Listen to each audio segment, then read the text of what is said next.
So good afternoon, ladies and gentlemen. It's a pleasure for me to open and moderate today's discussion or symposium focused on contemporary photography. The discussion forum is called Parallel Formats, and as you probably all know, it's organized at the occasion of the 10th anniversary of founding the magazine Fotograf in Czech, that was founded by Pavel Baňka, who you probably all know, photographer, teacher of photography. And we are very happy to be hosted by the French Institute in Prague. And because I'm here to moderate and not to talk too much in the beginning, I would like to introduce Mrs.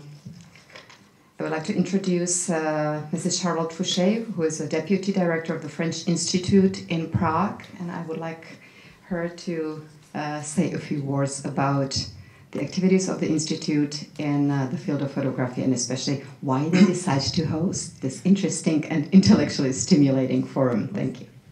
Okay, so dobrý den. So I'm very happy to welcome you here because we are some partner of Fotograf Festival from the first edition, because it's really important for us to support this project, because I think we don't have so much event on the photographs field, and so also we are very happy to welcome so much international important guests for this discussion. And so I just wanted to thank you, all the executive team of the Fotograf Festival, to prepare this, because I don't know if you saw it already, but we have also an exhibition. It will be until tomorrow, so if you want to see it, it's about a French photographer, Isabelle Arthuis. And so also I'm interested because of this subject. I have two topics that maybe we can discuss today also. It's the legitimacy of digital photography in the world of the printing matter. And the second one is the art market evolution in the digital era. So maybe we will discuss about these two topics, but now I will leave those people talking about this subject. Thank you, Charlotte. And it's also a pleasure for me to reintroduce Pavel Baňka, who is not only the main organizer of this forum, but mainly a very well-known Czech photographer and a founder of Photographer magazine. The magazine Photographer, or in Czech Fotograf, that is actually gendered masculine, just reminds me, was founded in 2002. And I remember, because I've been collaborating with Pavel for quite a long time. In fact, I counted that today, and it has been since 1998. So it's, how many, 14 years we have been really working together. So in 2002, Pavel Baňka came up with this idea to establish or fund a new photography magazine. And I remember very well that there were a lot of discussions about this idea. We were all very supportive, but quite frankly, I have to admit I was also very skeptical, because quite a lot of people around realized that it will be difficult not only financially, but also in terms of really filling the gap that existed on the then journal market and photography. I think that the magazine Photographer has been able to really fulfill the mission it had in the beginning. And the gap that I mentioned a moment ago is the gap that existed back then and that I hope does not exist right now, because photography, in terms of how it is considered or how it is really intellectually reflected in the magazine, is something what is considered to be part of a much larger field of visual culture than the pure or clean photograph itself. So this is Pavel Baňka, who will be able to say a few or maybe many words about how it was founded, what really made him realize that he needs to have yet another activity besides teaching and making his own photographs and making exhibitions. So to have the mission of a magazine that has been lasting for the last 10 years, and hopefully it will be lasting for another 10 or 20 or maybe even more years. Thank you, Pavel. Thank you, Martina. Thank all of you for coming or joining us. I hope more people is going to come during the time. I know it's Saturday, it's not the best day for students, but I hope they will come later. Anyway, we are very happy to get to the point when we couldn't imagine 10 years ago that this is going to happen. When we started the magazine, Martina gave me, all credit. Of course, I'm not against it, but it's not true. I was not the only founder.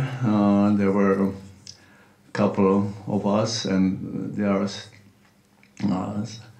some of them are still here, and the other joined during the time. And what is so interesting and important that Fotograf magazine since the beginning decided not to be limited only what I call ghetto of photography. We had usually magazines only for photographers and only on photography. And from the beginning we decided to have a magazine which would be open for all people interested in visual arts, and therefore we have a subtitle, magazine for photography and visual culture. And it became more and more important since the development of the new media, all of those things coming through, which started, of course, already in the 90s, but then after the break, after the turn of century, they were more and more important, and there's much more connections. And that one of the reasons why we decided to prepare this conference. Photography has been changing so rapidly during the last 2 decades, and in this decade even more. And there's many new questions, and the major influences came from the internet, from the new media for spreading photography around the world, and the other would be a totally democratic movement caused by digital technologies, which were incorporated into photography. Because nowadays photography is really like an everyday language for people who have been using cameras. Of course, any mobile is becoming a camera. So all of those things were very important, and they caused the reason for us to prepare this conference. And I'm very happy to say that we got very interesting speakers for this conference. I'm very proud for it. So coming back to the history, a bit about history. Under Pechakucha. I decided, because what is interesting and very important, we still continue the tradition that photographers has been doing self-service very often in the history. And self-service, so this is something about me.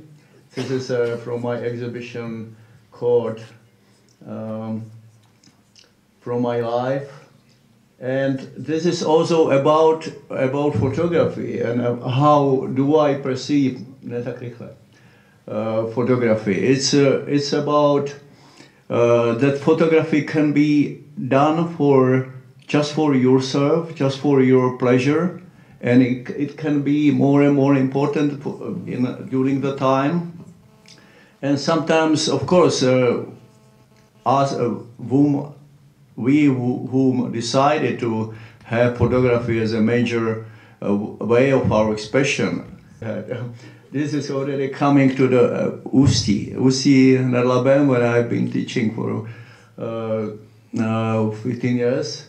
And where I met wonderful for my students who became my partners, my colleagues for building the Fotograf magazine, who actually were also, two of them were participated on founding the magazine, and it's became, as I started to talk about, it's kind of self-service, and it happened in history of photography many times.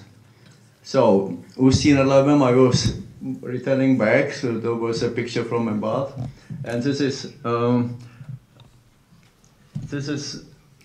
one of the picture of people from whom there were several who became my colleagues nowadays.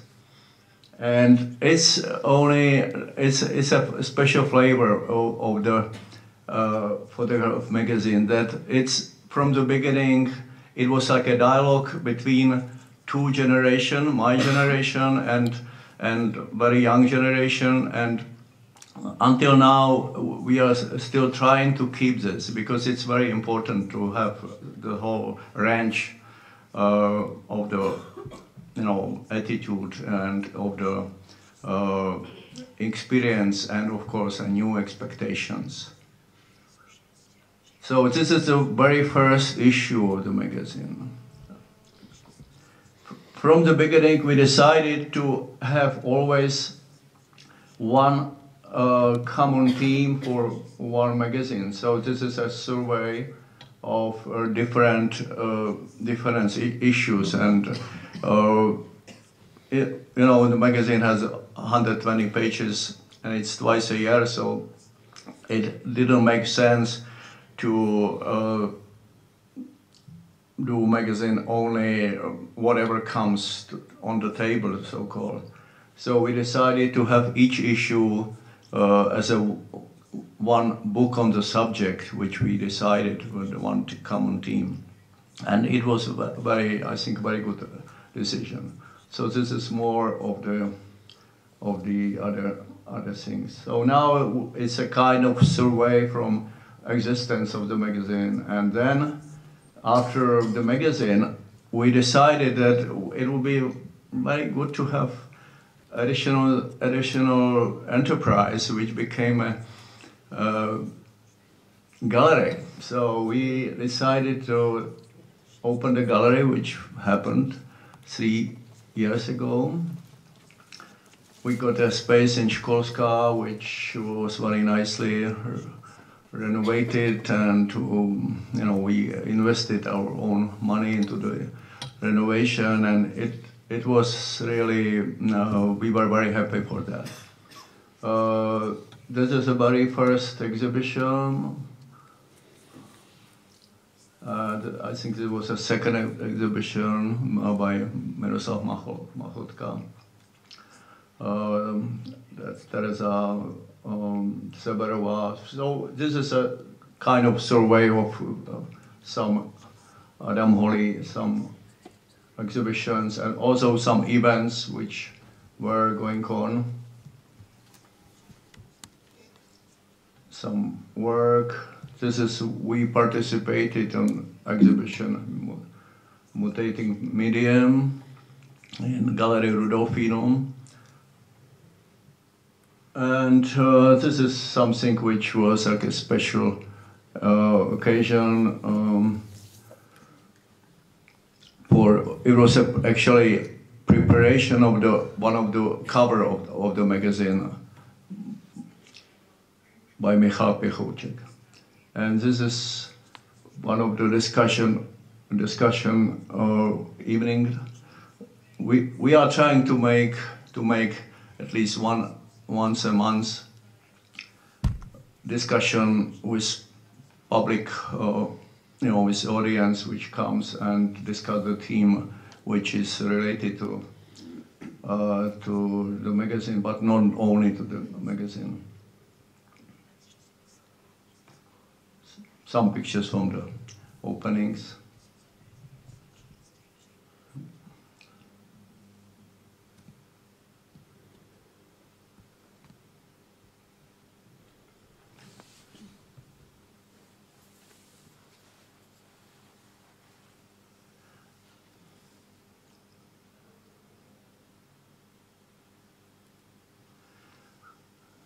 So this is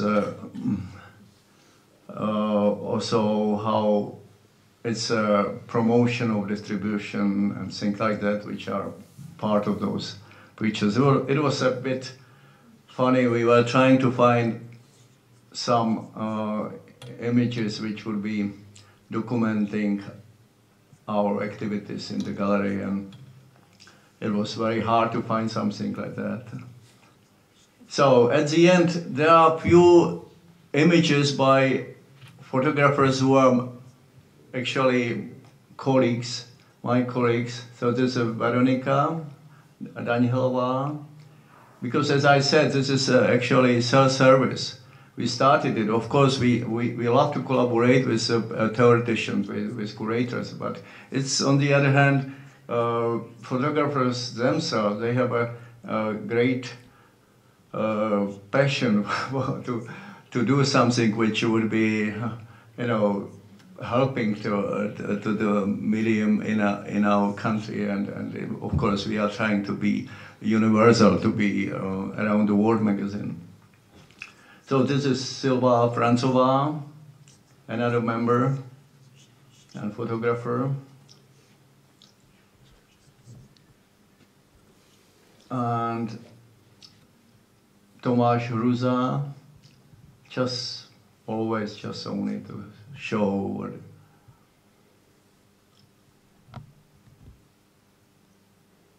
Štěpán Grigar.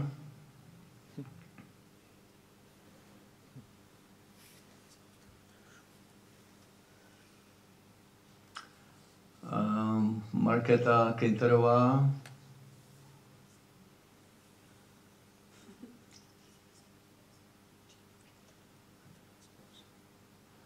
Okay, so this is, it was a kind of survey of connecting pictures connected to the history, but of course there is that could be many more. I mean, I didn't want to make it too long with this part, but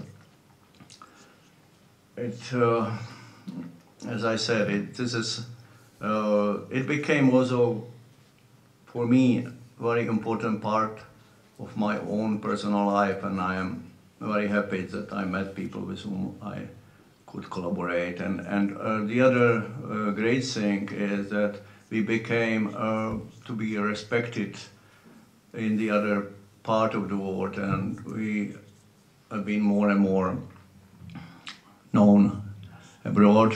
The distribution goes to many other countries, and right now when I came back from the USA, I learned that Fotograf magazine has been shown in several book fairs, including the one in Seoul recently, the one in New York City.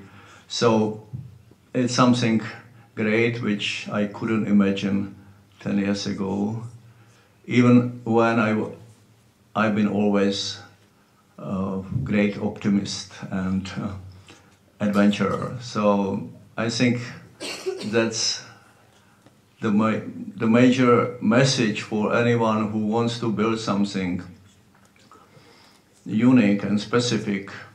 Try to build it with people whom you know well, and that's happened to me, and I'm very happy that I was able to be surrounded by people who were so good to make this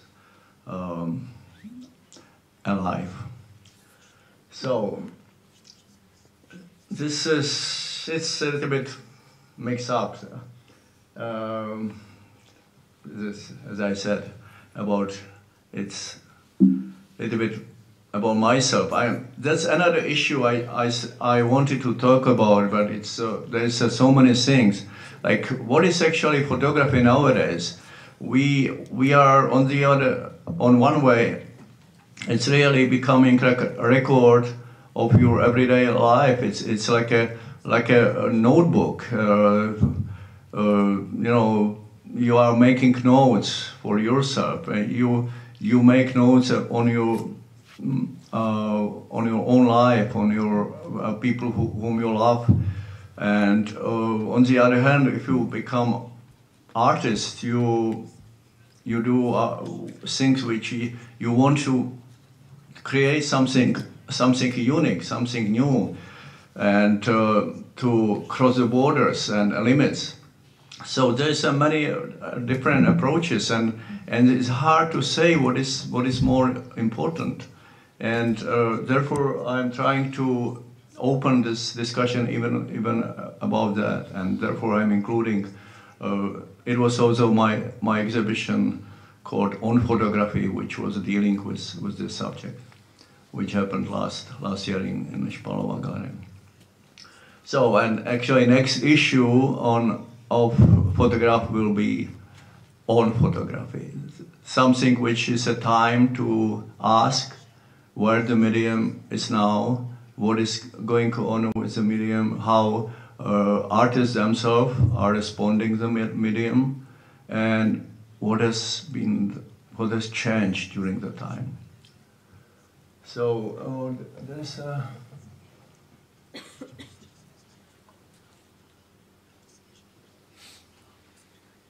okay, so přednáška.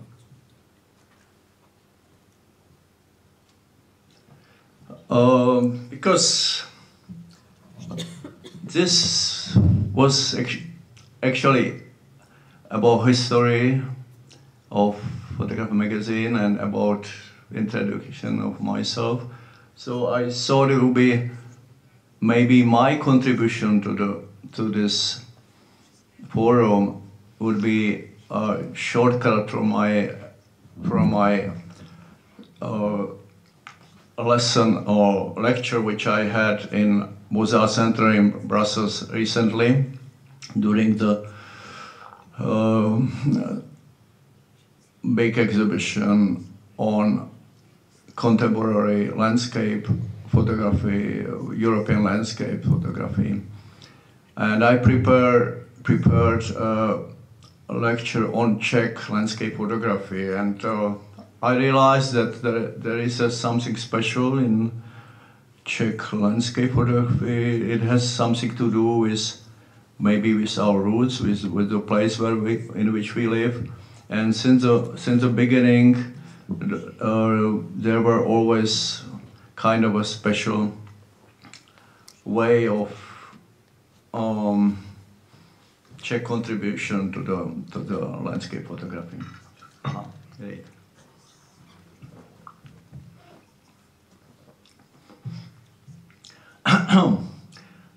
I must apologize. I came back yesterday after 3 weeks spent in America, and I have still jet lag, so I need a bit of water and a bit of coffee.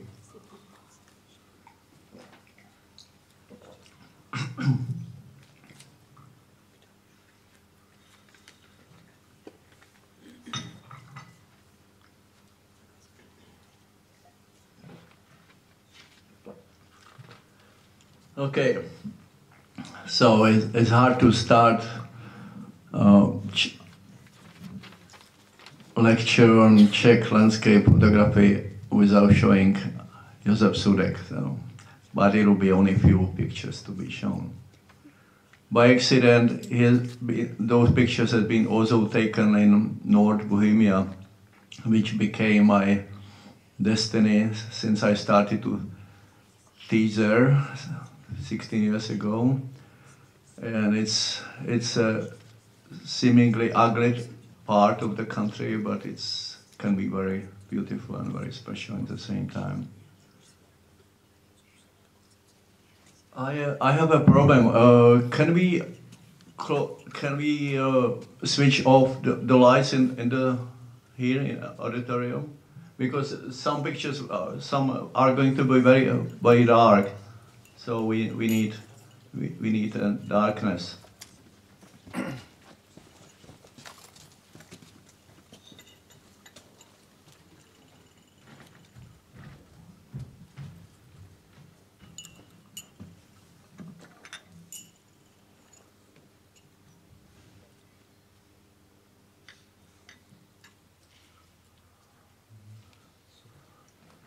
Okay, thank you.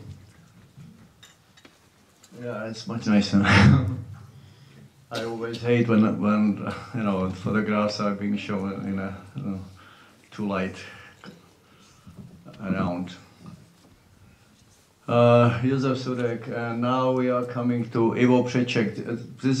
Those are, let's say, just next generation following Josef Sudek generation. People who were working particularly in 70s, 80s, but mainly 60s, 70s.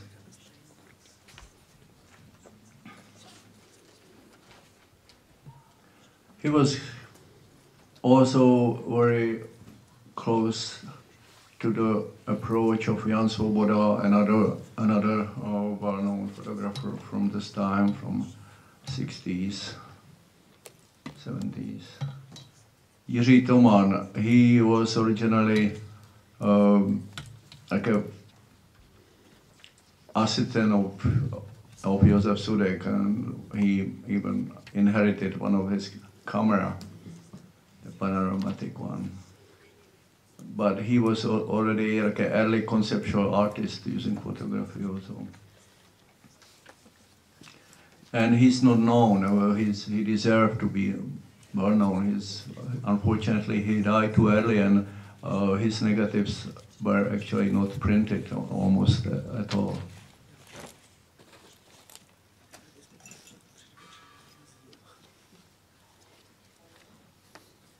We published his work in landscape, in symbols actually, issue. Michal Kahls, so we are coming already to contemporary artist.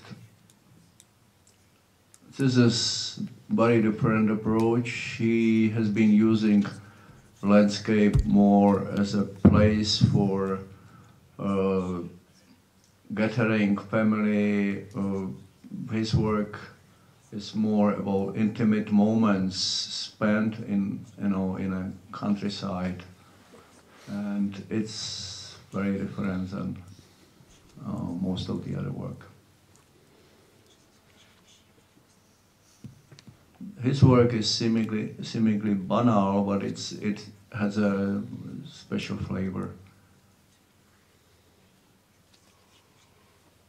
The Brotherhood, it's an opposite work of, by the time, very young artists who were recalling the early symbolic influences and quotating those symbolic more paintings and photographs,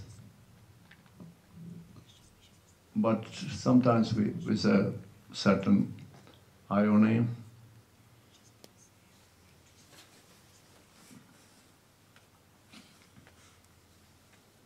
This work is from the end of 80s, beginning of 90s.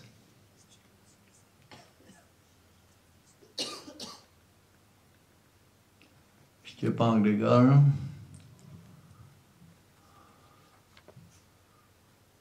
This is a one series from the same window taken.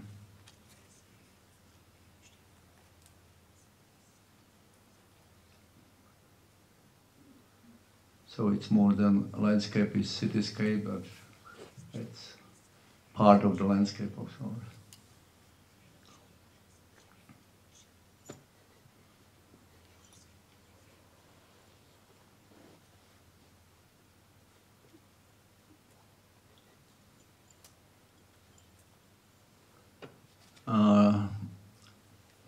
Duo Jasanský-Polák, who collaborate since their school time together, and they are taking again dealing with banality, but in the same time bringing a certain irony and things which usually are based on average things around us, but they know exactly how to express something special going underneath.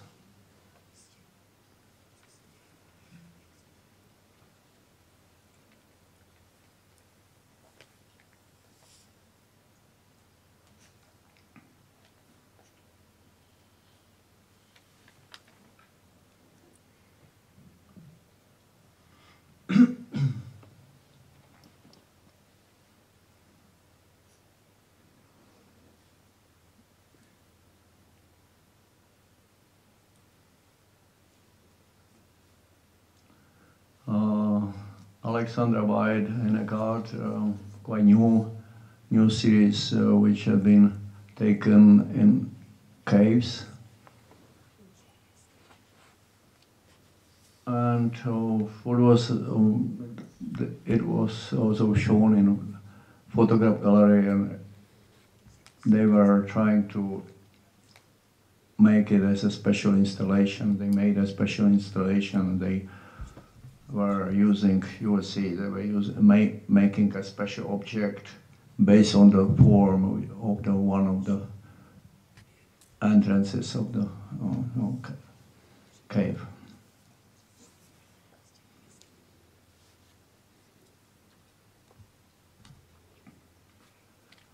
Now coming to the youngest generation, Tereza Kabulková.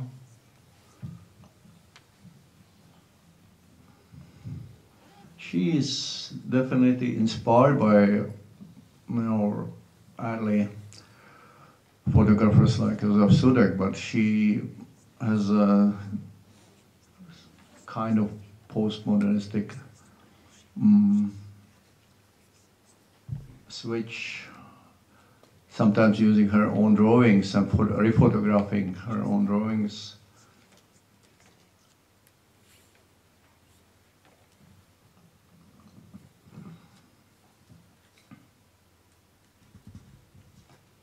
Like this one.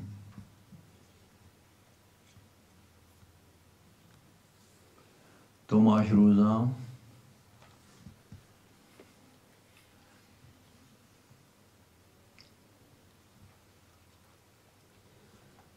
So again, he deals with idea of pilgrim or tourist going through landscapes and quotating what he sees.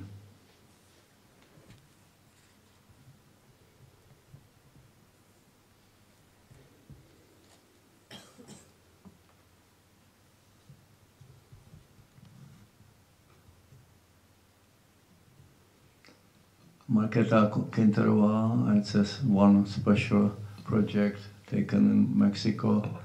It's almost on the border of invisibility, therefore I wanted to take the light off because otherwise you wouldn't see anything.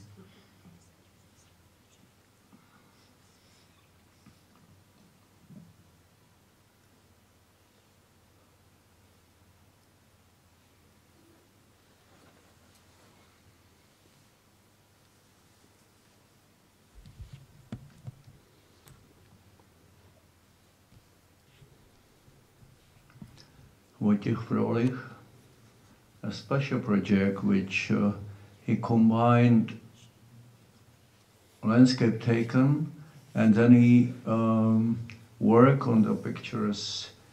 He pinned many, thousands of pinholes, and you can see the front and the background of the photography. So the photographs became like a unique objects.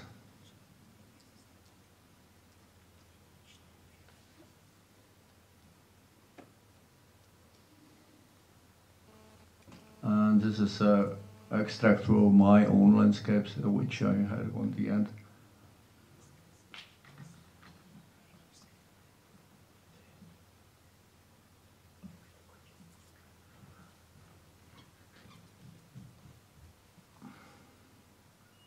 This is from my Infinity series, which had been shown in Gallery Rufinum about 10 years ago, and then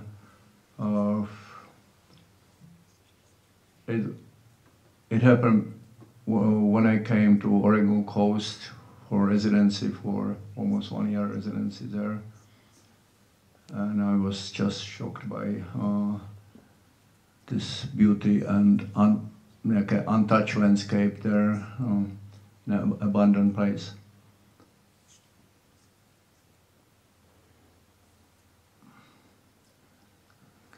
This is from series Agraria. This is my homage to my father, who was a farmer, and he took me on his tractor to the landscape, and he was going to crop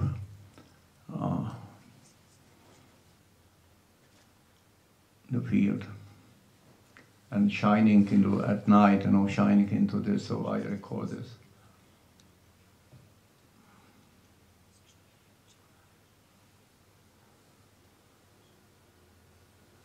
This is floating. This is very new. This happened recently in Marseille harbor when I came, and I had just 2 hours before leaving Marseille, so it was just nice accident for me. That's also about it. When you are lucky, you can sometimes take so many good, important images for you, and sometimes you spend days and nights and you don't get anything important. And this is from series on photography. This is more like quotating, playing with the idea of medium, because the medium is so much changed that even negatives are going to disappear nowadays. And so many things are going on, and therefore we call it on photography.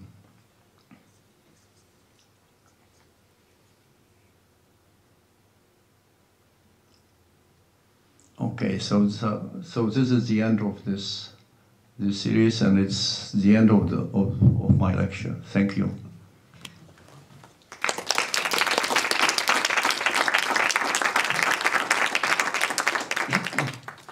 So thank you, Par, for the introduction of the forum that covered both the short history or survey of the history of Fotograf magazine and your own work in the field of landscape photography and in the field of landscape photography in terms of larger context of Czech history of photography. Since we started a little bit later, I think it's time to move on and open the first panel that is called Photography in the Media, and that is supposed to reflect the transformation of photography in the printed media in contemporary world. The organizers of the panel, or of the conference, of the forum, raised a few, I think, very mind-provoking questions, and I do hope that within the next hour we'll be able to hear some interesting answers or hypotheses on some of these questions. Can photography in our digital age be regarded as a viable proof that the event or phenomenon it portrays actually existed in reality? What are the problems of publishing photography in printed media? What are the problems of publishing photography in digital formats? New forms of authorship, copyrights, etc. in the transformation era are supposed to be reflected here as well. And the first speaker in the first panel is Marek Grigil, who I would like to come here to join us. Thank you. Marek Grigil is a photography curator based in Warsaw. No, dark. He works in the Center of Contemporary Art in Warsaw since 1990. Mark is also a curator of Mala Gallery in Warsaw and picture editor at Gazeta Wyborcza, daily newspaper in Poland. He is working in Mala Gallery of Union of Polish Art Photographers and in Warsaw since 1979, and since 1982 is the art director of the gallery, which is one of the oldest and independently active places of photography in Poland and Europe as well. He curated over, is it possible, 300 exhibitions in that place. Too much. He's a founder and editor-in-chief of Fototapeta magazine that was founded in 1992. An internet version of the same magazine has been published since 1997. He also is working as a picture editor in Gazeta Wyborcza, daily newspaper, one of the biggest newspapers in Central Europe. Marek Grigil collaborates with art and photography magazines Exit, Imago, and Obieg. So I would like to ask Marek to take over. And yes, I'm sorry, I don't know that you will read all my biography. So, but what's important is, and I will start from that since almost 20 years I'm working as not only as a curator in the Center for Contemporary Art in Warsaw, but also as a picture editor.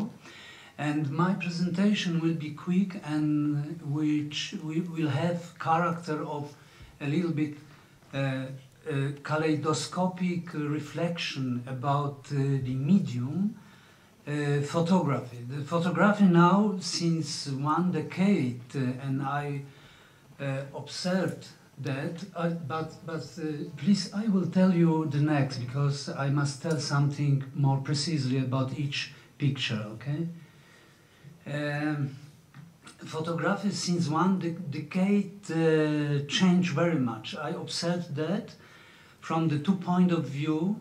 As this picture editor in the newspaper, I have this newspaper with me, just last issue from Friday, which I got in an airplane, and I was so surprised because very seldom on the front page is not photography. And this case we have from yesterday. It's a comic strip, bande dessinée in French. Comic strip, it's a strip, comic strip of very famous Polish writer Kapuściński. It's also a sign of these changes, I can say, because the photography in the newspaper changed a lot, and the newspapers in this paper formula also will finish, I must say. The other thing is that I am still picture editor, I hope, but the last Thursday, 3 of very good picture editor lost her job in our newspaper. 3 ladies, I would like to say. Very, very good experts for photography. One of them, she's a very well-known blogger on Gazeta Wyborcza internet site. So I would like to start with this photo, which is from 10 years ago, but made by, as you see, and probably you know, pinhole technique, which has very interesting relations with internet now. Because what photography in internet is now? It's absolutely millions of photos made by amateur photographer, if we still can say there are amateur photographers. Because in my feeling, the internet changed also the formula, the, how to say, distinction between the professional photographer and amateur photographer. So we all are photographers now, having our mobile phones and using internet, and especially Facebook made this acceleration of photography. One of my friends called it even emo photography, this emotional photography. There are some young people, they send SMS, short message by phone, using only images. They don't have time to write, to tap the letters. They send only image between them. Next, please. So coming back, that's the photos from, you know the place, the Polish photographer Andrzej Jerzy Lech, who is living in New York, exactly not in New York, but in the Jersey City, which is close to New York. And he was on a moment, next please, on the moment when was this very famous September 11, and made also pinhole photography. So I am very interested if it's possible now to find also in the current exchange of information or reflections in internet such photographs. Next, please. This photographs was made by Katarzyna Fortuna. There is self-portraits made by very traditional way with self-timer, and was exhibited in our gallery. in the era before Facebook. Next, please. And next one. And this is also very interesting story connecting to printed version media, because there's a session of Łódź Kaliska group. The artists, they invited many models, amateur models, to make a new sign of national sign, emblem, I don't know how to call it in English, emblem. Yeah? And they invite them and they make competition, the next please, and it was a cover of Playboy. So was a lot of discussions about this project, and but they provocate and do a lot of problems for the Playboy, this Polish version of Playboy too. The next please. And this is a photographer whose photo was not permitted to be printed in the daily newspaper. This is a Slovak, quite known photographer, Martin Kolar. But I was very surprised, and I don't understand what was the reason that this photo was not published in the daily newspaper. But now, having the internet, there is no way we can put everything. This guy is a photographer who is working in our newspaper as a photographer, doing a lot of events concerning the official events in politics. Wojciech Olkuśnik. Many of the photos he made, of course, they are never published. This is one of them. The former Polish President Kwaśniewski and current Prime Minister Donald Tusk. Our photographers working in Gazeta Wyborcza, they lost, most of them, they lost her job last winter, because as I told you, the problem of the printed media, the printed newspapers, start to be everywhere very delicate and difficult.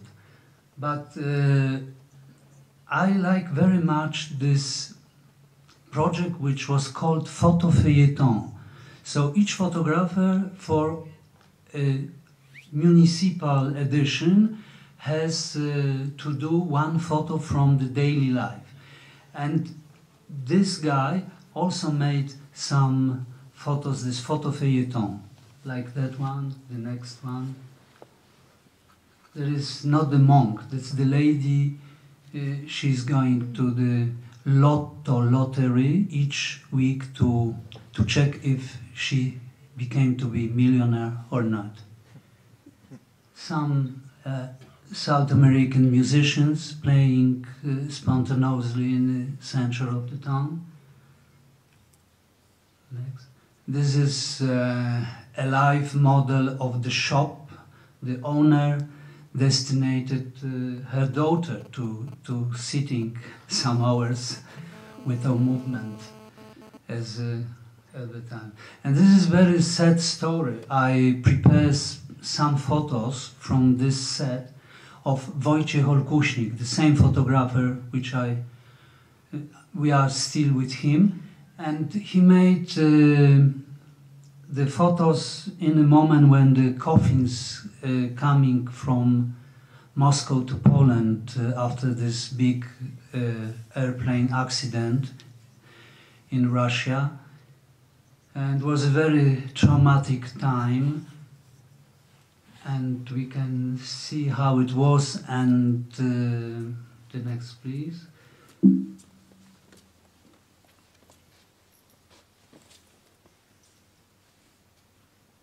Some of those photos was never printed. They never been also in the internet.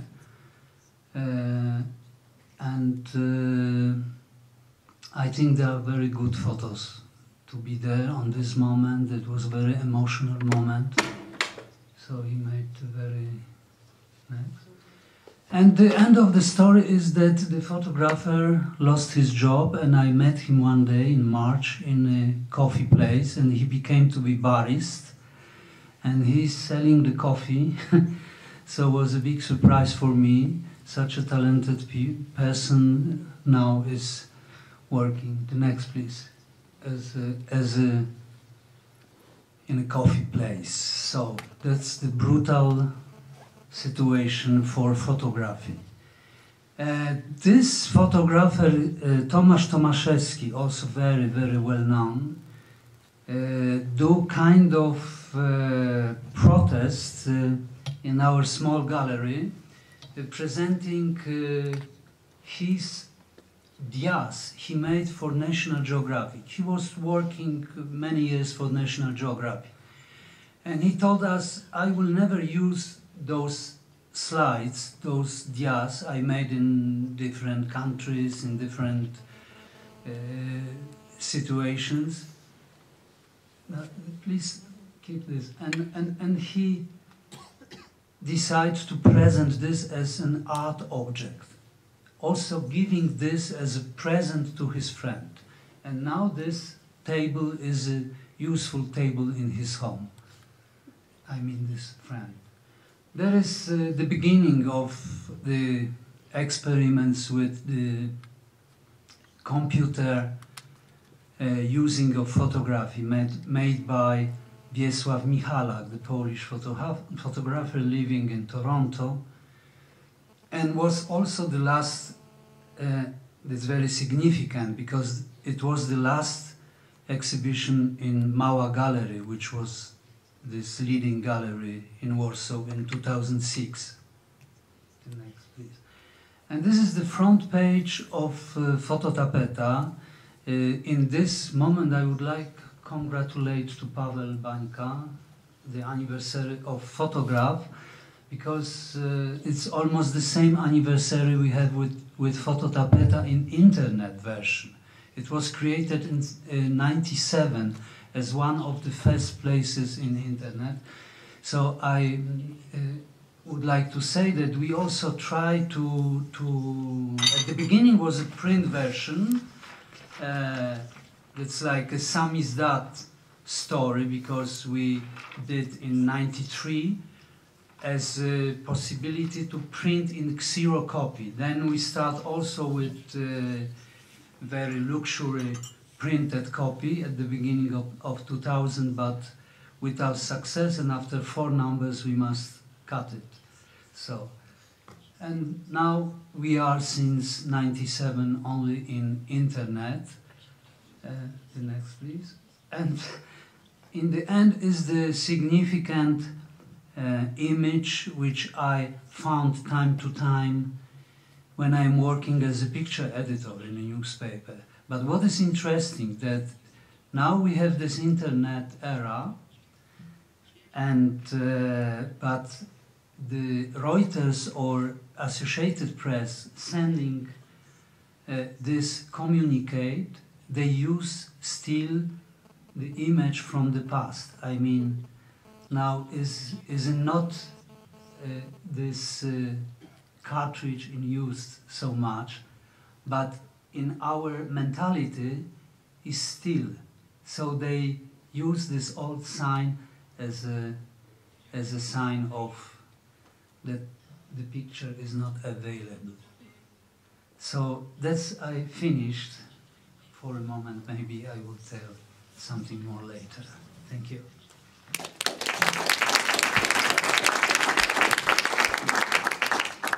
So thank you, Mark. And the next speaker is Enrico Bossan, who entitles his lecture or his talk, "You Can't Shoot What You Don't Know." Enrico Bossan is based in Treviso and has been a professional photojournalist since 1985. He joined Fabrica in 2005 and is the head of the photography department there. And since April 2007, he became the editorial director of Colors magazine. And his photos have appeared regularly in international magazines and have been displayed in Houston Photo Festival and many other big world wide photo festivals and exhibitions. I should say that Enrico is one of a few professional photographers who actually are taking part in today's panels. So welcome, Enrico, and now you have opportunity to tell us what the photojournalist's work is like.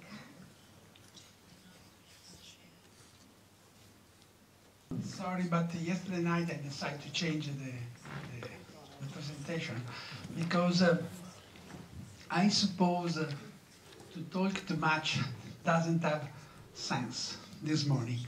I just show, okay, something, and then we talk, maybe.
We lost the first slide because this is what I have done recently, a photographer, and now we see what I do in Fabrica.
portato zia. La zia ti ha comprato due paia di pantaloni. Guardate che leggeri, guarda tu Kira. Ah, no. Ti piacciono così? Questi? Poi te l'ho presi di questo colore qua che usano quest'anno identico a quelli bianchi. Ti piacciono Sì. E poi la camicetta te l'ha presa Francesca. Guarda che carina col bianco e sta bene anche con l'arancione che c'ha un po' di marrone. Ti piace?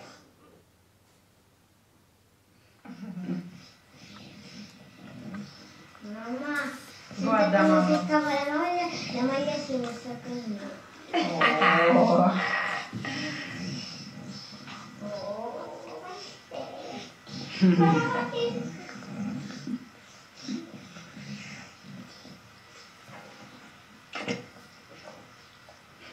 Buongiorno, madre calcioman. Calcioman.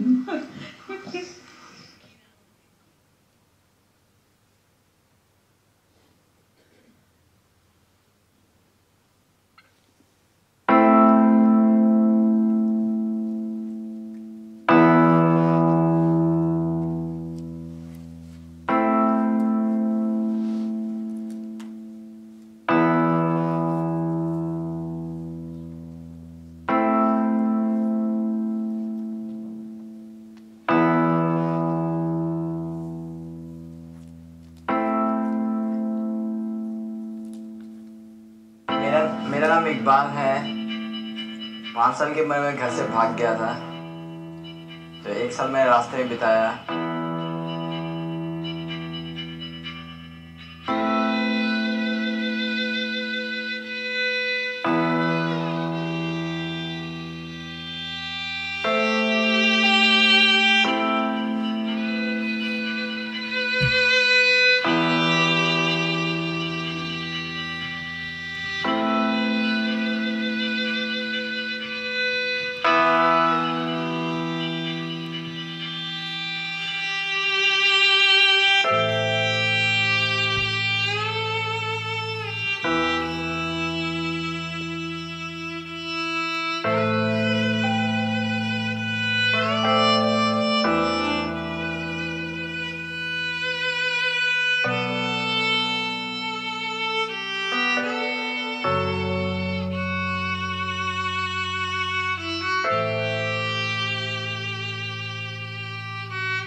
आप यहाँ किस लिए आए हो? मैं यहाँ पे पढ़ाई लिखने और कुछ बनने के लिए आया हूँ।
for showing us that the work of a photographer can also be a social work, in fact. I hope that we'll come to some issues that we saw in these moving and emotionally charged images later.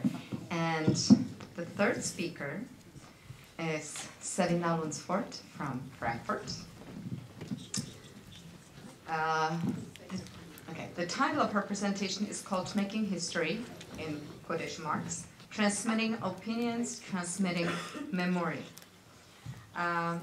Selina Lunsford is a curator, as I said, based in Frankfurt, in Germany, and also a writer on photography. Throughout her career, she has curated and lectured in Asia, Europe, and the United States, covering historical and contemporary aspects of photography. Since 1992, she has been the artistic director of the Photography Forum in Frankfurt, where she produced around 150 exhibitions. She is a co-curator for Ray 2012, a new photography project in the Frankfurt Rhine-Main region. And as Selina told me today, Photography Forum in Frankfurt was actually out of or free of space for the last 5 years, you said. And optimistically, we hope that she'll reopen the gallery in 2013. So this is Selina, and you have your time. Okay, great. Thank you very much, Martina. I want to thank again the Institut Français here, and also Photograph Magazine, Pavel, Veronica, everyone who's been working hard to organize these weekend's events. It's a real pleasure to be back in Prague. The title of my, okay, we've got the minutes going there, good. Making History, Transmitting Opinions, Transmitting Memory. My presentation is about an exhibition that we showed in Frankfurt this summer. How can I go here? There we go. The exhibition was actually, for once in a lifetime, a really, really, really well-funded exhibition, and the reason it was so well-funded is actually because there is a cultural fund in the area that wanted all of the institutions to work together on the theme of photography.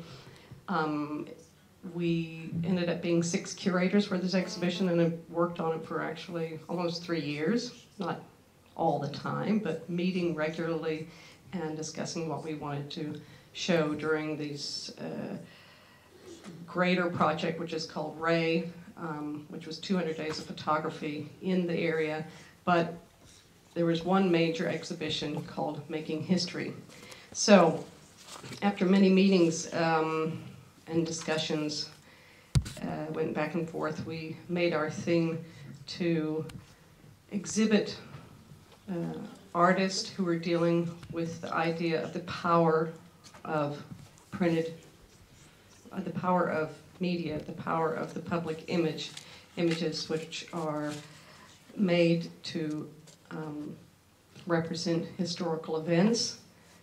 And in a way, a leitmotif that we had was the idea of what is the history painting of today. And of course, we are speaking of how the medium photography has changed so much. This was in a way something very, in a way, backwards to think about, but not really, because with the emergence of photography, the whole history painting genre dissolved at a time. So that's the reason I've chosen this to sort of start with. This was one of the images that was in our exhibition. It's a detail of Jeff Wall image because it's so huge and so panorama, you wouldn't be able to see anything. It's called Restoration. Image he made in 1993 about the restoration of the Bourbaki panorama. Now, I don't know if in the Czech Republic there are any of these things called panoramas, but I know as a child, these are three-dimensional circular rooms where you would go in and experience history. It's a form of artwork that dissolved pretty much also at the onslaught of photography.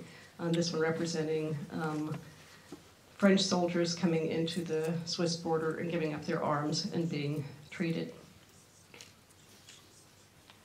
So what could also be, in a way, it's even a history painting of today when we think of documentary photography and how it changed. This is the work from Luc Delahaye, image he made of called Ordinary Public Consistory, documentary photographer, one of several documentary photographers who in the early 90s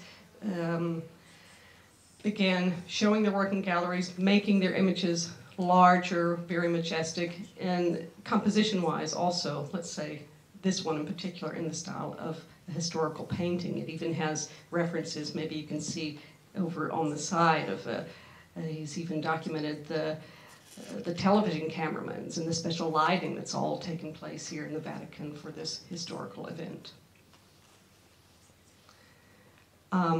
So we've seen a conceptual artist, we've seen documentary artists. Now we have a photographer who is well known, of course, for his images of celebrities and fashion. And even David LaChapelle has produced an image which we might see as a composition relating to historical painting, and that he has reinterpreted Venism, Botticelli's Venus with Naomi Campbell and Caleb Pleb, famous models, but set amongst the scenery that he, even though as a fashion photographer, you know quite well how LaChapelle does use very flamboyant, very exotic, and also celebrities to also, and wit, to get at a social critical statement here, sort of the title of this, The Rape of Africa, speaking of warring conflict, also the abuse of the natural resources of the countries of Africa. So, making history, as I said, the exhibition, our main thing was about power of the public image, but also I've broken up images to talk about these sorts, three different things. You know, artists that are working in the media in a conceptual sense. This is the, let's skip over that. Let's go back to traditional media photojournalism, old-time photojournalism, black and white photography. This is an image from Barbara Clem, who is also represented in our exhibition from 1973, showing an image that was produced in the newspapers at that time. She's one of the few photographers in the world that really, over a 40-year period, had a connection to one main newspaper, the Frankfurter Allgemeine Zeitung. And so here we have a photograph that's actually telling us what's going on, letting us on the inside, maybe behind the scenes of Lena Brezhnev and Willy Brandt having a meeting. So even a little bit of citation here with the photographers in the background. She's moved around. It has the feeling also from earlier photojournalism.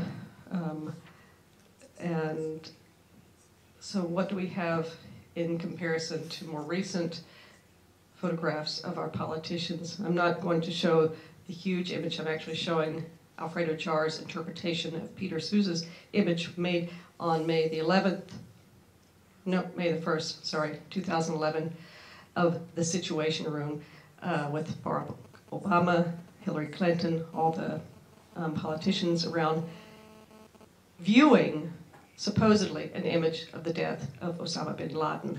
So Alfredo Jar has taken, he's questioning, we're seeing the politicians in action, but we are not allowed to see the photograph, to see the evidence. Thus this diptych form that he's made for us.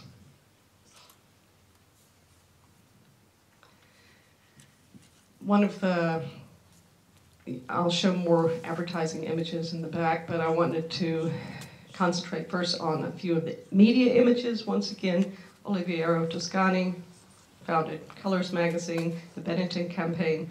20 years ago, this has been, he revolutionized what we thought for fashion and for also taking it another step to make us more aware of what was going on. He used at the beginning days, I mean, Enrico could probably correct me, I think 5 photographs from 5 other photojournalistic photographers to advertise fashion. People loved this and they hated it.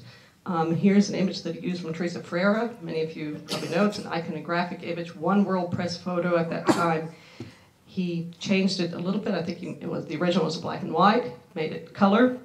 These were billboards that were posted all throughout Europe and some in America at that time of the death of David Kirby, an AIDS victim. So actually, what's interesting is even though she had won, this photographer, Teresa Freire, won World Press Photo and had received recognition, in many ways it was really this advertising campaign from Benetton that made more awareness about AIDS at that time. I've planned way too much, so I'm going to have to go through these things quickly. I'm going to just show you several images that are artists dealing with historical documents, let's say iconographic media images that we're aware of. The Farm Security Administration in America put together a huge campaign to document the Depression in the 1930s and early 40s of America. William E. Jones is a contemporary artist who actually had access to the archives and made photographs of all the killed images. To kill an image, that means that they took a hole puncher and punched through the negatives for various reasons. Of course, the person deciding who was going to use these said these are not going to be used for different reasons. So he made, this is actually a video, I'm not going to show you, but it's a video of hundreds of those images that were killed, one after the other. And this is just a detail of the video. Hoffman and Lindholm are actually sort of performance artists, video artists who have gone since 2008. It's an ongoing series where they reinterpret famous photographs. Of course, this is maybe a little more German-oriented. Maybe you know this photographer, not Willy Brandt, at that time in the 70s, who kneeled down. It was a very emotional, very important event, historical event for Germany and for Poland when he visited Warsaw, kneeled down before the grave of the unknown soldiers.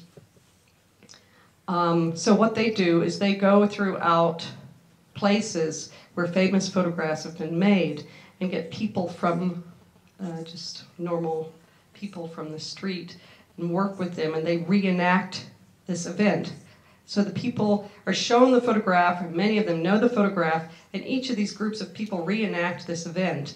And it's also a video work, and it's really quite interesting to see how people change or what they think was in the photograph. This is work from Mani Srivanipum called This Bloodless War, which was already made in the 1997. A work critically from Srivanipum, speaking of the greed, the globalization of Asia at that time, the boom that was going on in Asia. So some of you are quite young, but some of you may know this photograph. I think the photographer Nick Ut, who had made the famous photograph of the Vietnam War, that was one of the most powerful, important images of the young girl running down the street after a napalm bombing with no clothes on. So he's restaged it to a certain extent for this image. Taisir Batniji is a Palestinian artist who is taking reference to images from Barrington Hila-Bisher, but not industrial sites, but towers along the wall in Israel. Victoria Binstock also appropriates, uses material. Here, what she does is just, she places the focus of the images. She crops and places the focus of the images, usually on the bodyguards. The series is called Suspicious Minds. But even though we just see a slim bit of the politicians and the famous people in her photograph, we know that here it's the Dalai Lama, even though we don't see his face. One of the more interesting projects along the lines of photojournalism these days is a group called Blacklight, founded by Wolf Bervig, and the writer, Wolf Bervig is a photojournalist, and Pedro Rosa Mendez, a writer who are working with many cartoonists, people who are doing cartoons, to reinterpret, work with the photographs, and tell the stories. It's actually a multimedia work. Thomas Damon, a contemporary artist, who is also using images always from the media. In this sense, he did not have a photograph of this event. This is the embassy of the Niger embassy in Rome, which was famous because that's where stamps were stolen for usage of documents to fake our legitimization to start the Iraq War. So Thomas Damon's amazed with this idea and actually visited the embassy once, but created what he thought the embassy looked like. Eva Leitolf, also a German artist who works with issues on immigration with this particular series called Postcards from Europe, where she also finds material in the newspapers, written material, and she will go to those places and photograph where sometimes horrific criminal acts have taken place. This is too complex. Don't have enough time to explain, but Alfredo Jar's piece, The Sounds of Silence, which was made about the death of, the life of Kevin Carter, the photojournalist who had made an image. I'll go back since I am talking about it now.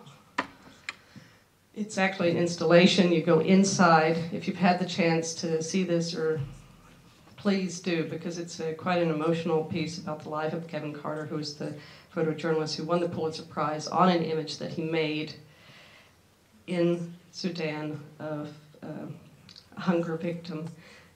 Later, the photographer. It was a very controversial image that many of you will remember, and it really frustrated the photographer quite a bit. He had other issues, but ended up killing himself. Doug Rickard, in a way taking forms from our photographic historical media. Doug Rickard is photographing with Google, with the Google Street Views of America the last few years, the downfall of this, the problems of the economic crisis. What's interesting, it's like the FSA photographs coming back. A lot of his stylization and how he photographs comes from the style of his historical photographs. I think I'm going to stop at Sven Jona. I'm going to stop. Sven Jona is produced. He's also a conceptual artist who uses images which he found, and he decided to make using images that he found on the internet of all the hotels that are available in Lampedusa. Lampedusa, when we hear that word, we think of the terrible situation of immigration and the jails there. But he made a magazine only promoting the hotels in the area. And we had, that last picture was the stack of the 10,000. So you could take this. So in a way, without even mentioning the problem, he's used other photographs to critically address this issue. I'm just going to go through a little bit quickly. These last sets that I'm showing have to do with the idea of paparazzi, of social media, of advertising.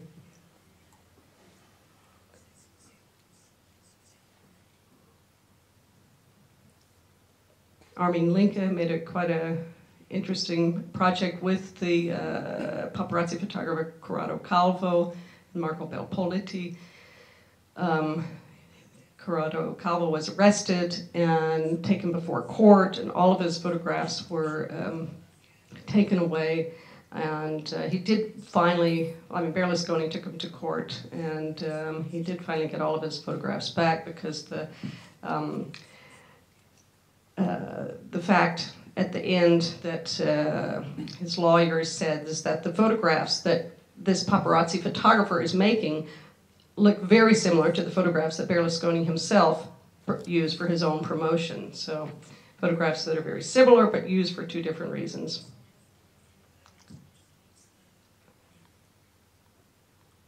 The idea of the media, how we, our identities are affected through the media. This is work from James Mollison, who's taken over 500 photographs of concert goers throughout Europe and America.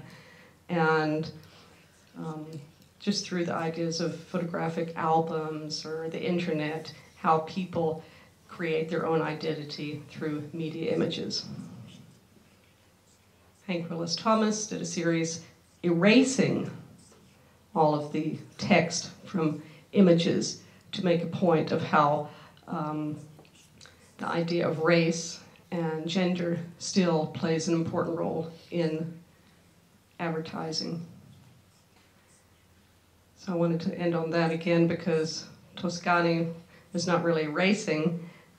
He was using documentary images, but not erasing, but adding text sometimes, adding a new context for advertising. I know I've gone over, but I wanted to also, Marek before also showed the newspaper when I flew in yesterday. Maybe some of you saw it. I was pretty shocked at the Herald Tribune at the airport that I picked up at the Frankfurt airport, which this is the title page of the Herald Tribune yesterday. One big Bulgaria ad. So that might give us something to talk about. Of course it was an ad, but you opened it up. So the cover of the newspaper is hidden behind the advertising. Thank you.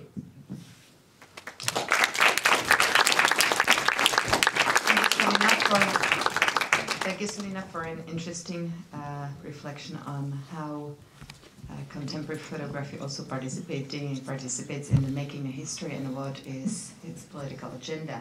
And let us move to the last speaker, Karel Císař, who entitles his contribution to today's forum Photography in the Plural. Karel Císař is a curator and philosopher. He works at the Institute of Philosophy in the Czech Academy of Sciences and lectures at the Academy of Arts, Architecture and Design. His recent books include Fotografie, in English what is photography, which is an anthology of texts, translated text that was published in 2004, and Markéta Fotová, that is a photographic monograph of one of the foremost Czech women photographers that was published by Buchhandlung Walter Koenig in 2010. And Karel has curated many exhibitions. Unlike most of my colleagues from the Academy of Arts, Architecture and Design, he is not trained as an art historian, though he is a philosopher. So welcome, Karel. Yeah, thanks a lot. Thanks you to coming as well. First of all, merely the observation point.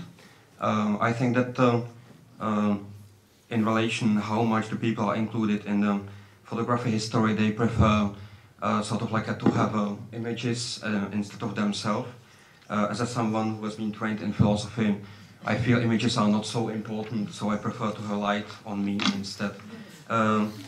So this is mainly the observation point. I'll be really brief. I want to tackle some of the points from the organizers of this panel from the point of view of art history, mainly. It seems to me to be the common sense that only now with digitalization of photography, the medium really reached its limits. And it seems to be, as the people at the press release are saying, that these last 2 decades became really an absolutely groundbreaking for photography. And photography really became schizophrenic between the digital and analog.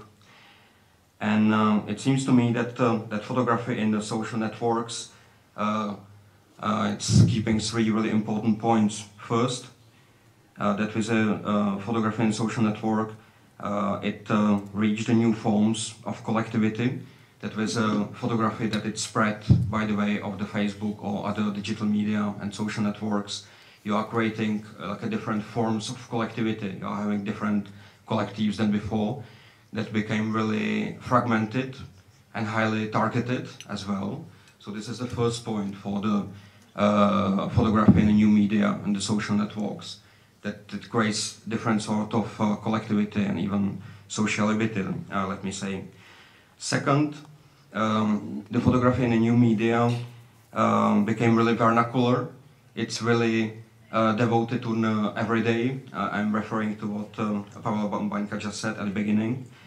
And the third, the photography in the sphere of the social network or digital is strictly against elitistic or elite fine art photography. So it became really amateurish somehow. And my perhaps only single point for the conversation we are going to have afterwards is that I found all this became it's only the really old news. I think that we could find all these three aspects in a history of photography, mainly photography in print and photography at the medium of exhibition. And I'll show a few images only, and I think I'll skip few. When I was thinking where to find some sort of like a prefiguration of this situation of photography, so I think we could find it quite easily at the revolutionary thoughts of the avant-garde of the 20s and 30s. I think that photograph as it was treated by the people like Klucis or Lusitsky, so it was meant to be really radical, especially from the point of view of social, but as well it was opened to different sort of medias. So the photography was not really meant to be as an auratic object framed at a white cube. It doesn't need the support of the gallery. It doesn't really like want to reach the status of the fine arts, but instead it got this reason in propaganda mainly. So when you have a look on this image of perhaps all of us will know this image, which is mainly from the Pressa exhibition from 1926, I trust, which is the exhibition done by Lisitsky and Klucis. So you'll see no single static image, but photography, which is mainly vernacular, recreated as something as almost like a comic strip, as we've been shown at the Gazeta Wyborcza, and it's the whole social environment. So Lisitsky created this medium of the photomontage and the photogram. So he's never using single image, but only the series or the sequencing of images to create something of the syntax. So what we are saying, it's not really the single image of the auratic object, but instead something as an optical language, as someone like Karel Tiger of the Czech avant-garde would say here. Reason for it is to reach the best level of communication, to reach the share of information, and to create the new forms of sociality. This is not visible only by the way of the photography as a means of creating installation designs, but as well like an early media of photography in print, mainly at the catalog, which was accompanied the exhibition of Pressa. We could see another images. So here again, we are not saying image as we could see since the 50s afterwards, image which is shown in the spread of the 2 pages in a blind white page of the book, but instead we could see almost something as a panorama we have seen in Jeff Wall, but it's more not totalizing, but it's instead more cinematographical. So we could see this beautiful montage with Lenin at the first page, but we will see the whole spread of it. We could see 2 other images, please. Again, we will see that the image really is just a still from almost like a moving film, something like that. So again, I'm stressing that these new forms of collectivity we could see already before internet or before digital at the exhibitions of the avant-garde of 20s and 30s. What is really important? Yeah, these are the spread of this brochure which Lisitsky produced for the exhibition at the Cologne, at the exhibition of Pressa, which is the exhibition of this importance of the press material for the Soviet revolutionary state. We could see another image, I think, I still have from the same brochure. So again, we could see like it's not single image, but really like the sequence or the syntax of images. They are creating the new optical language. This language is known not only the one that is meant for the readers of the book, but as well for the one for the audience of the exhibition. I'm here quoting the Lisitsky, speaking not about the Pressa, but about his exhibition Abstract Cabinet from 1926. The great international picture reviews resemble a zoo, Lisitsky is saying, where visitors are roared at by 1,000 different beasts at the same time. In my room, the objects should not all suddenly attack the viewer. If on previous occasions, in his march past in front of the picture walls, he, meaning the viewer, was lured by the paintings into a remnant passivity, now our design should make the man active. So it means that the whole installation design and the spread of the images at the book, so the basic goal is to create active men, the men of the revolutionary avant-garde. As we know from the writings of the people like Benjamin Buchloch or the Jorge Ribalta from Reina Sofia in Madrid, so this is something which presupposes the situation of now, but as well I would say it's something which is very important for the historical position we could find. I'm showing another two images, I think, which is not from the Lisitsky exhibition, but from Herbert Bayer, another installation designer or architect who could show that the use of photography in the medium of exhibition is something that is not completely new. We could even find, if I could have another image, so we could even find that this logic or the syntax of images at the printed page is something which could be incorporated into the installation design itself. So something we could see here, it's not visual flow we could find at the web design today, but this is from the 37 Herbert Bayer exhibition design, which is not organizing only the spread of the pages, but as well the whole social network of the people visiting the exhibition. So this is something we could find, of course, in the Czech Republic with people like Ladislav Sutnar and others, but I could I'll be really interested to make this comparison between the printed page and the social move somehow. There is another image of the similar kind. When we are here, I want to show as well some material from Prague, but unfortunately this one is from Brno, not from Prague. So even here we could find the images that are not shown without the context, but they are really creating something almost as a historical assemblage. So these images are not only syntaxually put it next to each other, but they are even creating some archaeology. So you could see this trajectory of the time starting with the 19th century and following to the future. This is the cover of this radical programmatic only issue of the magazine Fronta from the Brno group Devětsil. The layout has been done by Zdeněk Rossmann using again vernacular font images or some images from the well-known avant-garde artists of this time. So the whole spread of the images are really showing the direction where the radical reader of this magazine should go.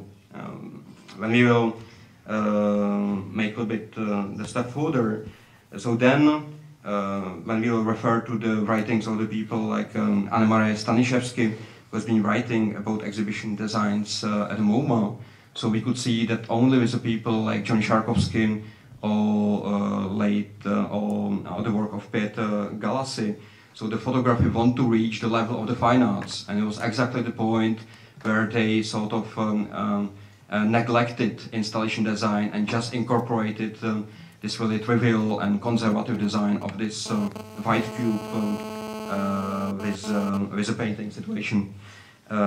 If we'll be interested to find another position that are prefiguration of the contemporary photography in the social networks and social media, so we will find some prefigurations of this kind at these neo-avant-garde positions as an independent group at the UK, already at the beginning of the 50s, or positions of conceptual artists from United States at the late 60s and beginning of the 70s. I'm showing only two another images, which is mainly from the exhibition of independent group at ICA, London from 1953, exhibition called Parallel of Life and Art. So even the title of the exhibition is trying to recuperate again the idea of vernacular and everyday coming back to the art. So what we see at the image before is this cover of the catalog, which was an X-ray photograph again. It reminds us strongly the images of the avant-garde magazines from 20s and 30s. So the interest in everyday and vernacular, but as well in creating the different social situation exhibition is quite visible in this particular work. Eduardo Paolozzi and Peter Smithson are even saying, in a similar way like Lisitsky, that they are really interested in a medium of aerial photography or the high-speed flash and other new techniques that make us see world differently. We've seen it before. When we will see the last image, because I'm going to skip the last two. So this is the installation design of the exhibition Parallel of Life and Art at 1953. And what we could see again, that photography is not really meant to be fine art. It's really completely appropriated images from the daily press or from the amateur prints, and it is something which is coming back to the situation of this radical installation and printed designs at the beginning of the 20th century. We could continue in a little bit further on this in this direction, and in my view, we will end up with artists like Alfredo Jar, we have just seen before, the artist who is using vernacular in really radical way, that he's even able to create from something really concrete, almost abstract image. And we will speak perhaps in a panel in a moment what the situation of the photography in social media will be right now. So the thing which I will leave open as a conclusion is what's the relation between the vernacular and abstract. Vernacular, completely concrete, almost documentary, and abstract, the things that seems to be in complete opposite. And I'll be happy to say something a little about it in a panel in a moment. Thanks for attention.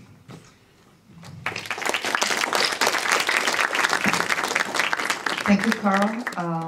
I think maybe your idea or your let's say, challenge of some of the premises of this forum can be even seen from a deeper historical perspective, going back to the 19th century and even to scientific photography, etc. But I think right now is a time to maybe invite our panelists from the first panel. Can you all come up here, because we still have some time to open a discussion, to use people who are sitting in the auditorium, in the audience, who maybe we'll have some questions to all of you.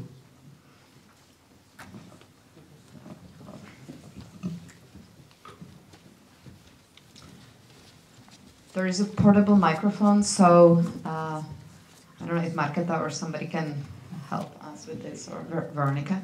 There are a lot of chairs here. So, are there any questions from the public?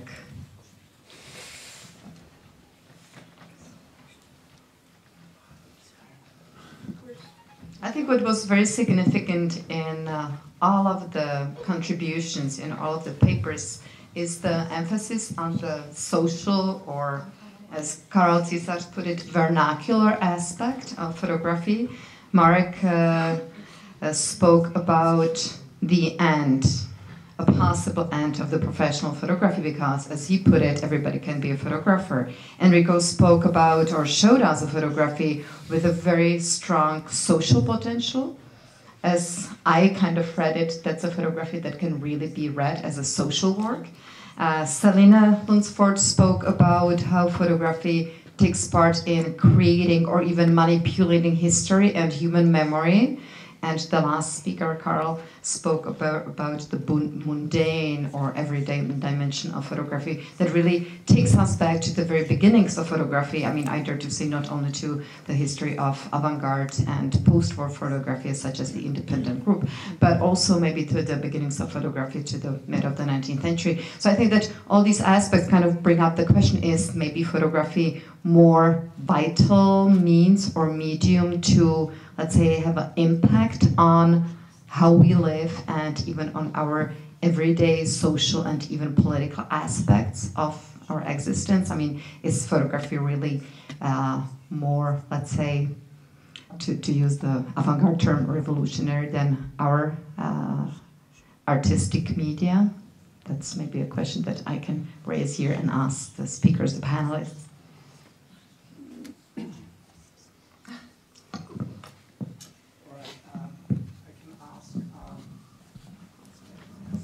Thank you. If I can ask Marek Grigel, what I ask might look like a bit too much technical question, but still, Gazeta Wyborcza, how many copies does it sell, if it's not a secret? That's one question. How many staff photographers do you have, and how much or how many percent of photographs that you publish are by staff photographers? And how much by or from photographic banks? Is it possible to answer these questions? So in general, I will try, but it's really very statistical. I have not this statistic in my head, but that's a good question, because it really the time of Bulgari photography, as Selina showed you this cover of the International Herald Tribune. And I see this Václav Square, I love to walk, because I see all this kiosk and I compare, because I am really, how to say, I am a big lover of the daily press, of this paper edition. And in fact, photography is diet now. It's absolutely, that's Facebook, mostly mobile phones and photography as well, isn't it? Absolutely, photography in press, it's finished. So that's we must change our professions, and really, we have only very few photographers we have now, but they have no permanent contract. So they are working. I send the photographer to do something, and he's paid for this, what he's doing. But he is not like it was before, that he has a permanent contract, so, and also social insurance and so on. So now the situation is really very dramatical. So basically you have no staff photographers? There is no staff, you know. The Gazeta has in every big towns like Wrocław, Olsztyn, or whatever, Szczecin, Gdańsk, some photographers, 5, 6 people. And during 20 years, we have a fantastic archive. But now they order, I mean the authorities of this concern, media holding, offer the photographers, if they lost the rights to this archive, and they can prolongate his work, his job, or they start work only by assignment for the special teams. So it's very unpolite and, I don't know, dishonor way to do it, but this is a corporation. You know, that's how to say. It's very difficult to discuss with somebody, because there is no somebody. It's abstract corporation authorities. So, and they are very frustrated now, and also it's when they see the examples of the daily issue. There is very exchange, the photography is very bad, has very bad position now, we can say. Briefly, I'm sorry, maybe I speak too much with my bad English. I think there is a lot of new things going. Of course, this is one thing which is going on, and I don't think we can do anything against that. No. But there are many other questions which came now to be talked about. Like, for example, we haven't been too much yet talking about influence of internet, because internet is like a huge source of, let's say, new possibilities where the life can be captured. You know, not from the reality, but from internet reality, from virtual reality. There are photographers or artists who have been using internet a lot, or some of them even as the only source of their images.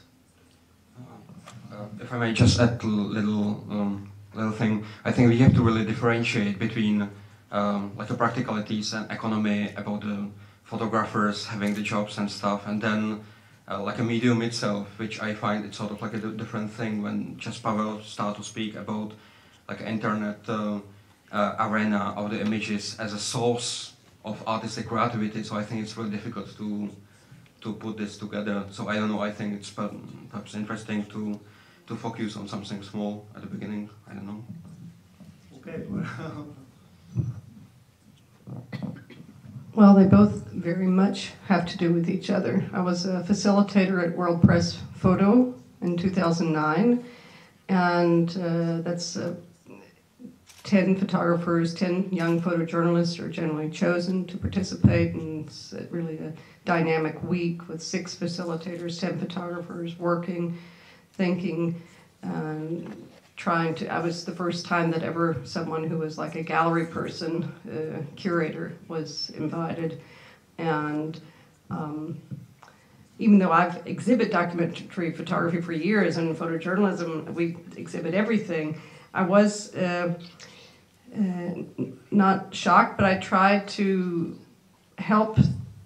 I was surprised at how little sometimes that the photographers, even the young photographers in 2009, were trying to understand the new ways of communicating their theme and communicating their images, and understanding that, I mean, the newspapers are gone, the magazines are gone. The magazines started a downfall in 1990s already, and why haven't the teachers started telling them to do things like Olivier Toscani was doing 20 years ago? Why don't they, and it's not the photographer's fault, it's just they need to find new forms of communication. I was really happy to see Enrico's work. I mean, it's a work in progress in a lot of ways.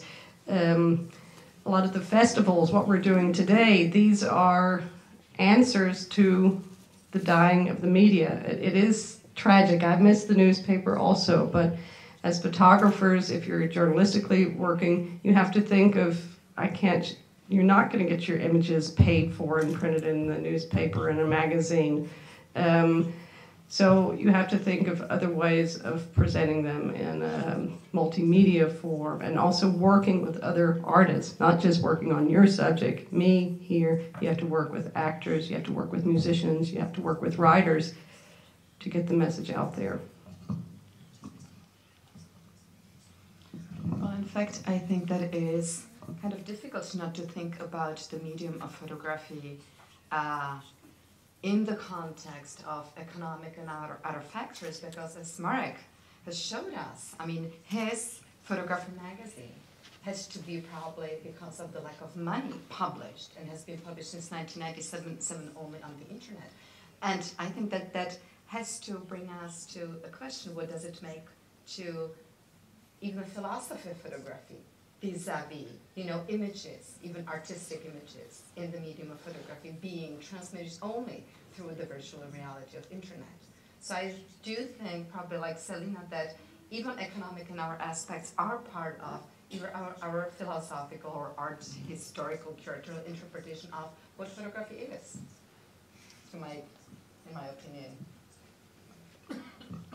I think from all of us, probably about this known Nico, because I am amazed how his work and his friends' work is still alive, and it's possible to be published, but I think it's a matter of different forms. Is it right? I mean, different forms of publishing.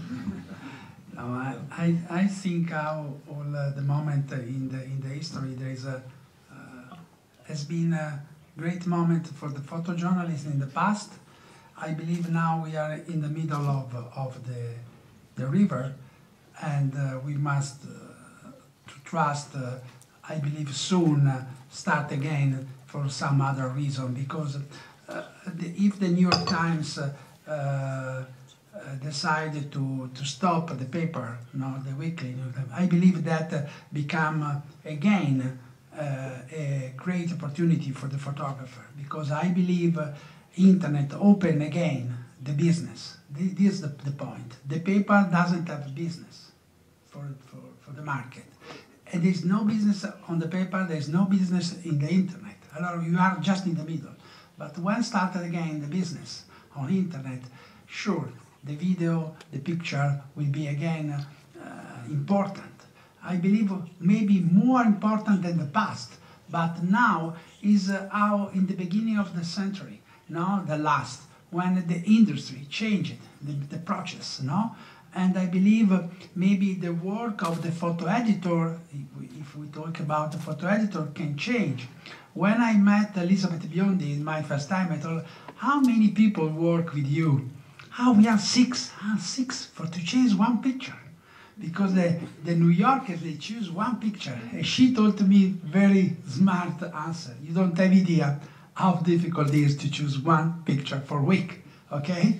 And I believe this is one point. The other point is, I don't know if you know about how many pictures done last year's. Last year's is estimated, because we don't know, but is about 380 billion of pictures have done. Is 10 times more than when was the period of traditional picture. Every day in Facebook, just Facebook, is 3 million of picture is uploaded. The problem is the number, okay? But I believe to the end will be again the quality. Because just a rumor, I believe, is just boring, just noise, okay? And the noise now we trust is important, but I believe we don't manage this content, okay? Because we are happy, but go to your Facebook screen to see how boring idea you can get. I believe the photography I still exist in future. I am completely sure. There are more photographers now than in the past. There is very stimulated market to study photography, but maybe there is no answer clear for them, because all they think how in the past photojournalist or gallerist. I believe the rule of someone with more experience must to teach to them, okay, to get another point of view. There are very good photographers. They get the project, they get the financial. There is some website, emphasis or other, they support, they get money for the review. But I believe photography is no died, okay? Because I don't want to be catastrophic about this, because I don't think so is positive, okay? Is a moment of economy, but is economy go down everywhere. If you go to China, you don't see the crisis, okay? You see all the photography work, okay? And you go to Brazil, you don't get a photographer free, okay? You are looking, but you don't have any photographer free to give assignment there, okay? There is places where there is business, there is places where there is a business. I believe that the advertising is the other very important aspect, because the advertising didn't support any commercial work, no, but just some brand I can see, because I saw she present the amount, the picture of Oliviero Toscani. It was not Oliviero Toscani picture, but Benetton in the past invested a lot of money in the traditional paper. Or now all the budget is in the internet. Our other important brand, okay, and that can change, because in the past the rule of photography was stronger. Now we are thinking the video or interactive relation. This is my point of view. I see in the Fabrica the application of the student. We don't have less application than the past in photography. We have more. The answer is why we have more. This for me is important. Actually, I didn't meant that would be a problem of photography or documentary photography particularly would be passing off. I thought more really to ask about the forms, and that's the most important, because it's obvious that some forms might be already dying, but there are definitely new forms which are in opposite being born. And that's, again, one of the reasons why we opened this conference and why we want to talk about it, because, as I said, we are in a crossing point now, and there's so many new things which are just happening, and it's almost like a schizophrenic situation. Okay. So is there any question in the public?